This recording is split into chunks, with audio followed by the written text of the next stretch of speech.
we will begin discussing advanced topics in C++.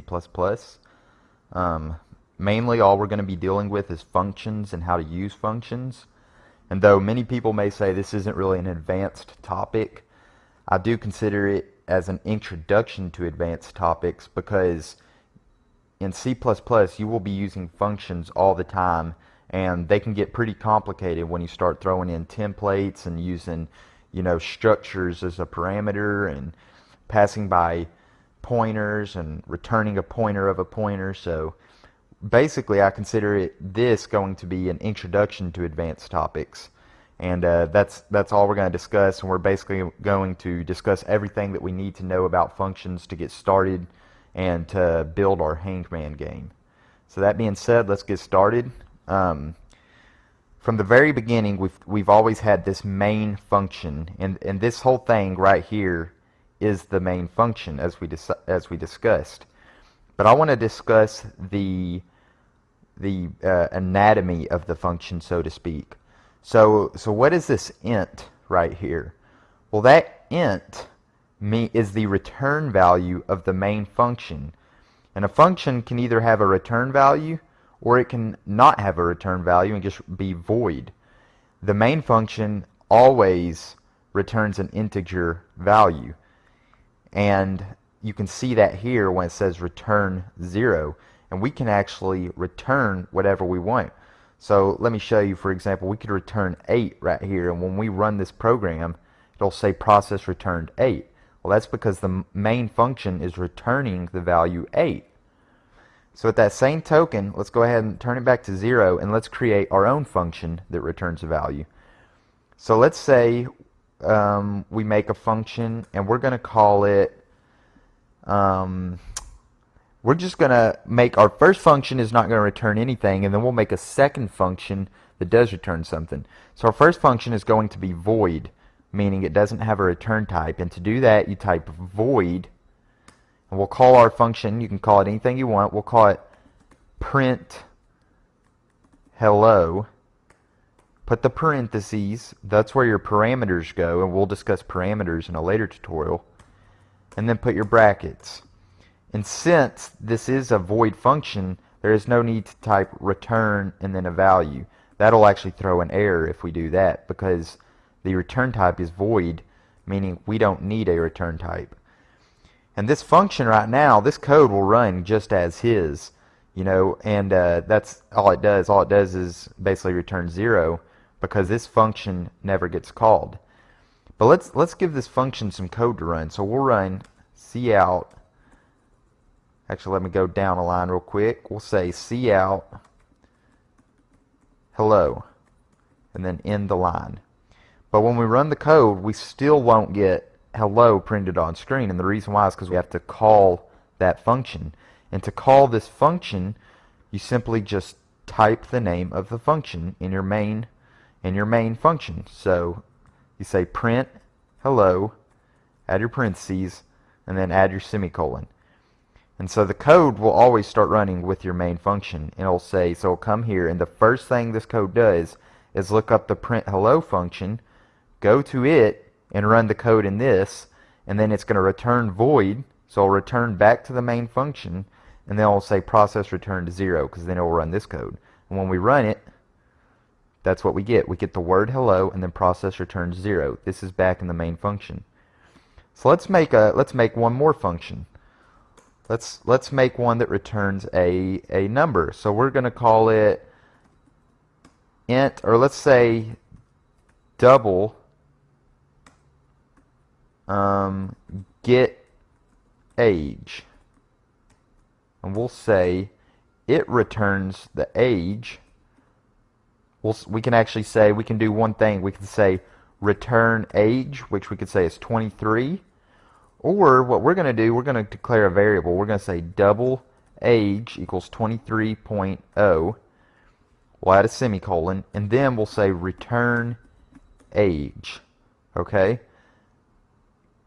And then let's make one more function that says string get name, and we'll return a string value return Zach. Just like that. So you're seeing various examples of functions being declared here. And in these functions, they're returning something different, and they're doing it in different ways. So let's go to our main function and see if we can use these other functions to make a cool message. So first we'll call print hello, and then we'll say cout. We'll say get name, and then we'll say is get age years old, end line. And this right here is basically saying print hello, so it's going to call the function print hello, which will just say hello. It'll end the line, and then it's going to output get name, the function get name, and when you call get name, it's going to return the value Zach, which means basically when you call this, it's going to return the string Zach, and it's basically just going to output Zach right here since we're using it in an output stream. So it'll say output Zach is get age. This one returns age, which is 23. So I'll say Zach is 23 years old, end line. And let's run it. And that's exactly what we get. We get hello. Zach is 23 years old. Now, function parameters are a pretty simple topic once you get your head wrapped around it. And in the previous tutorial, we discussed functions. And, we did something like this. We put, string print name.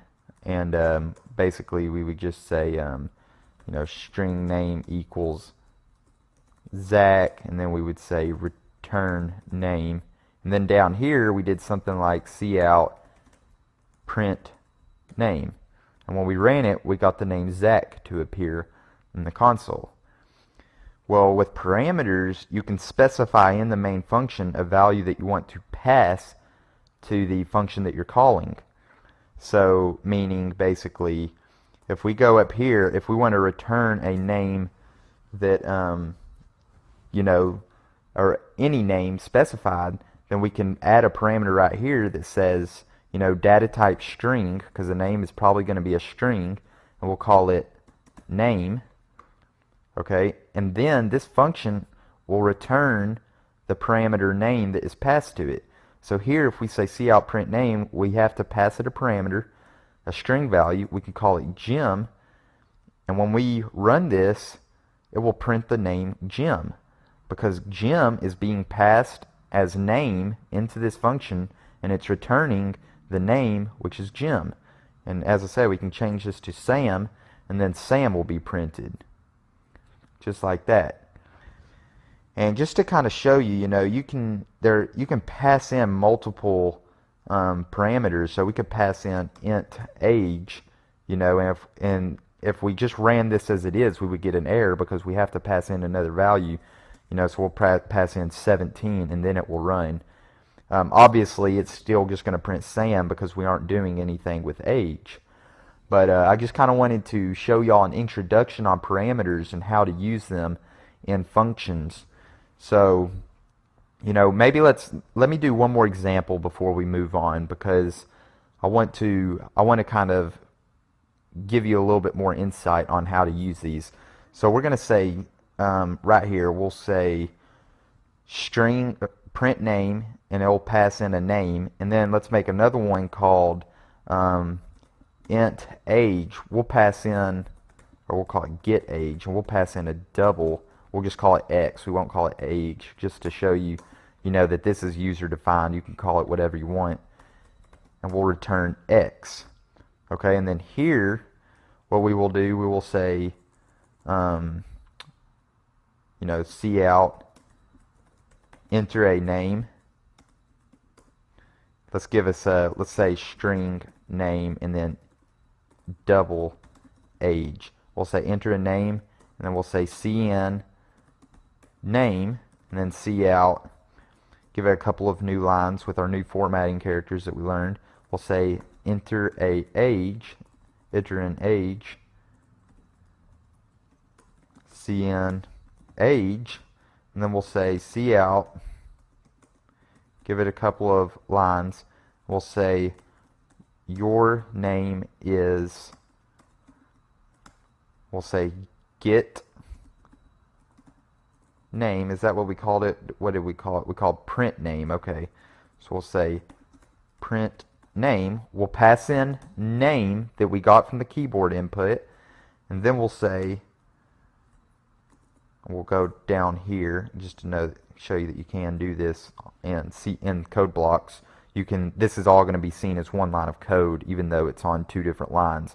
So we'll say print name, and then you are get age. We'll pass in age that we got from the user input, and we'll say years old, just like that. When we run it, we'll say enter a name, and that name will be, we'll just say Jim. Enter an age, 23, and it'll say your name is Jim and you are 23 years old. And that was the result of passing those values to these functions as parameters.